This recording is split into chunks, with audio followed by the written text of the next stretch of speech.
Sí. Hola, nosotros somos 100% fiscal. Nuestro equipo está conformado por la contadora Tabata Castillo, la licenciada Viridiana Jiménez y su servidora, la licenciada Liliana Evangelista.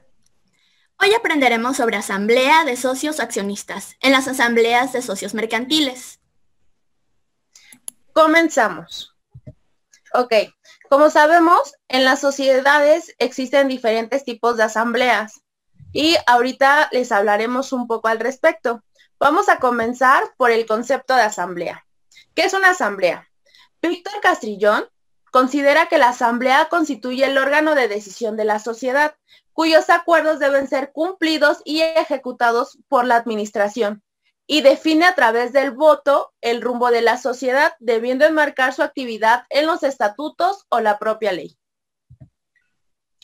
Esto, es decir, que la asamblea va a fijar el rumbo, como lo mencionábamos, que tomará la empresa o la sociedad, ya que es un órgano supremo con la decisión tomada por parte de los socios o accionistas, en su totalidad o por la mayoría. Las resoluciones tomadas son hechas por el ejercicio de voto, cuyo valor depende de la cuantía económica aportada. Por lo tanto, es necesario establecer claramente el marco de actuación de la Asamblea en los estatutos, porque ahí se va a determinar y se va a delimitar el actuar de los accionistas cuando sean convocados para una toma de decisiones. Por esto es importante establecer facultades y todo lo concerniente en la acta constitutiva de cada sociedad. Asimismo, la legislación proporciona el concepto siguiente en su artículo 178 de la Ley General de Sociedades Mercantiles, el cual citamos a continuación.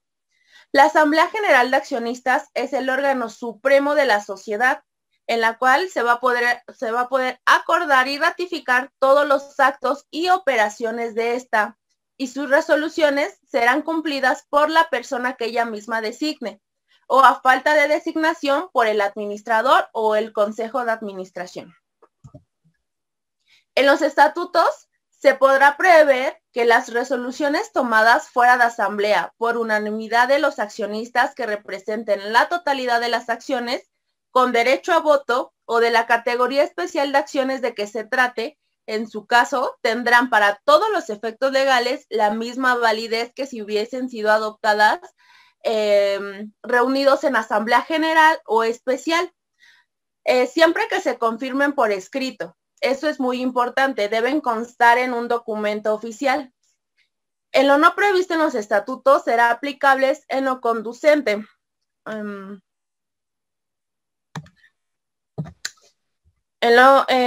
esto se debe establecer, como lo mencionaba, en la misma legislación. La declaración legal acerca de que la asamblea se considera como el órgano supremo de la sociedad se debe interpretar en sentido jerárquico, ya que goza de mayores atribuciones que los demás órganos sociales, es decir, sus resoluciones pueden ser convalidar o dejar sin efectos las resoluciones de los demás órganos sociales, entre los cuales podemos encontrar administradores, gerentes y comisarios. Cabe aclarar que sus facultades encuentran su límite en los derechos inderogables de los socios y de terceros, así como en las disposiciones de orden público y las buenas costumbres. Como lo mencionábamos, las asambleas son de suma importancia y tienen una validez casi al 100%, siempre y cuando no violen los derechos de terceras personas, es decir, o demás socios.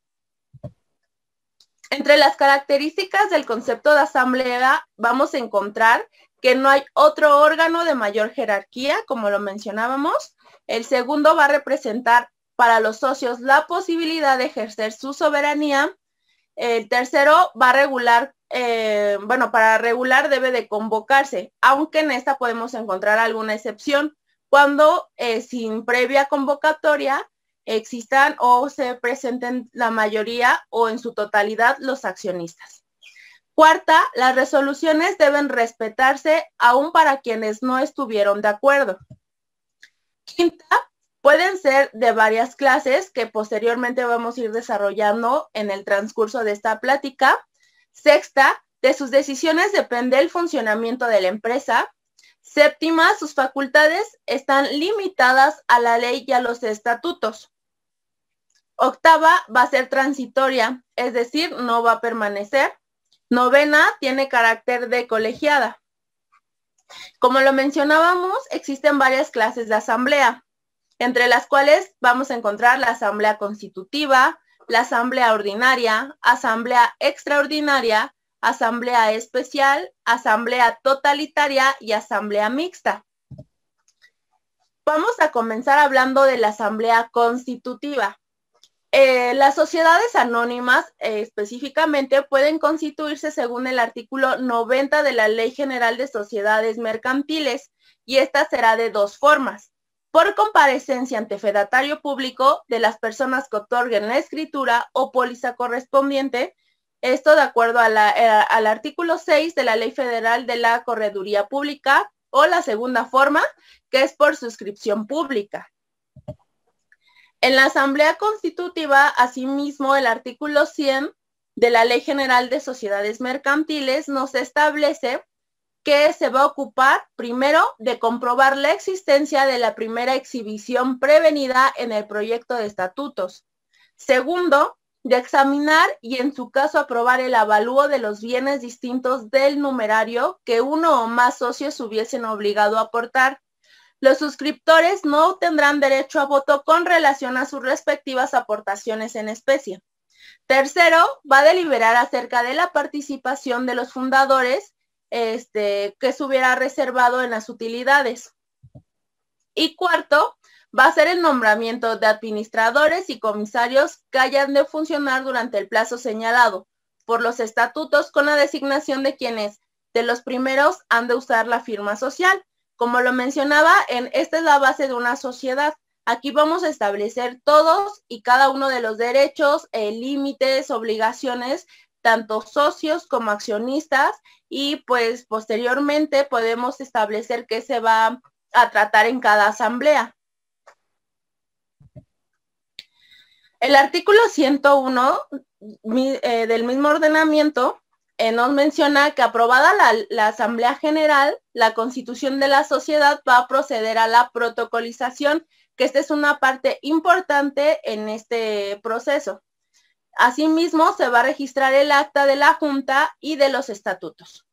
Y el artículo 102 de la misma ley nos menciona que toda operación hecha por los fundadores de una sociedad anónima, con excepción de las necesarias para constituirla, será nula con respecto a la misma, si no fuera aprobada por la Asamblea General. Ahora, la segunda clase es la Asamblea Ordinaria. Esta está regulada en el artículo 180 de la Ley General de Sociedades Mercantiles, la cual define a la Asamblea como que son asambleas ordinarias las que reúnen para tratar de cualquier asunto que no sea de los enumerados en el artículo 182. Posteriormente vamos a hablar de la asamblea extraordinaria, que es el que menciona el artículo 182, pero en general la asamblea ordinaria va a tratar de asuntos más generales, que estas deben de ser requeridas mínimo 2 veces al año, tratar asuntos, estados de cuenta, o sea, así como lo mencionaba, asuntos más generales. La propia ley va a imponer un deber a la sociedad mercantil respecto a que es una obligación que inevitablemente debe cumplirse. Asimismo, está claramente expresando las facultades que dispone esta clase de asambleas, a limitar su ámbito de actuación, expresando dos aspectos que el artículo 181 de la ley citada va a enlistar. El artículo 181 de la Ley General de Sociedades Mercantiles establece los requisitos para llevar a cabo las asambleas ordinarias, los cuales van a consistir: primero, se va a reunir por lo menos una vez al año dentro de los 4 meses que sigan a la clausura del ejercicio social, entre los meses de enero y abril que sigan a la cláusula del ejercicio social, que era lo que les mencionaba anteriormente. Posteriormente se va a ocupar, además de los asuntos incluidos en la orden del día, de los siguientes. 1, se va a discutir, aprobar o modificar el informe de los administradores, tomando en cuenta el informe de comisarios y tomando medidas que juzguen oportunas. Más adelante vamos a hablar acerca del informe de los comisarios, así como su importancia. Segundo, va a tratar sobre el nombramiento de administradores o en su caso, consejo de administración y así como los comisarios. Tercero, va a determinar los emolumentos correspondientes a los administradores y comisarios cuando no hayan sido fijados en los estatutos. Y asimismo tenemos algunas características de la asamblea ordinaria. La primera va a ser que no pueden celebrarse el día señalado para su reunión. Se va a hacer una segunda convocatoria con expresión de esta circunstancia y en la junta se va a resolver sobre los asuntos indicados en la orden del día. Y su segunda característica es que se va a reunir por lo menos una vez al año dentro de los 4 meses que sigan a la clausura del ejercicio social. La tercera característica es que deberá estar representada por lo menos la mitad del capital social. Esto es muy importante. Mínimo va a estar la mitad de los socios. Y las resoluciones solo serán válidas cuando se tomen por mayoría de votos presentes. Otra característica es que las actas de asamblea generales de accionistas se asentarán en el libro respectivo y deberán ser firmadas por el presidente y por el secretario de asamblea. Ahora, los informes que deben presentar los administradores. Estos deben presentarse en la asamblea ordinaria, como lo mencionamos, y van a contener lo siguiente. Primero, un informe de los administradores sobre la marcha de las sociedades en el ejercicio, así como las políticas seguidas por los administradores y en su caso sobre los principales proyectos existentes.